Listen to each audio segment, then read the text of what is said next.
ਦੋस्तों कमाद की गोडी करना रूटावेटर परफॉर्मेंस दोस्तों सामने आ और बाकी देख सकते अगे अगे हल ने सेंटर में रूटावेटर आ और बैक साइड से जोड़े परे लगे ने नाल जोड़े झाड़ निकलते जाते मिट्टी चढ़ती जाती है तो कमाद की सूरत तुहाडे सामने देख सकते जे जड़ी बूटियां हर शा जड़ियाँ वा खत्म करी जा रहा।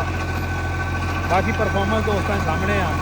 बाकी हर जिमीदार ने कमाद वाले काश्तकार ने अपना फीडबैक लाजमी देना इस मशीन उत्ते कि किस तरह का वर्क कर रही है की तुहाडा इसके ते फीडबैक आ। बाकी इंडस्ट्री आए तो तुहानूं राबता नंबर चैक करा देंगे आ।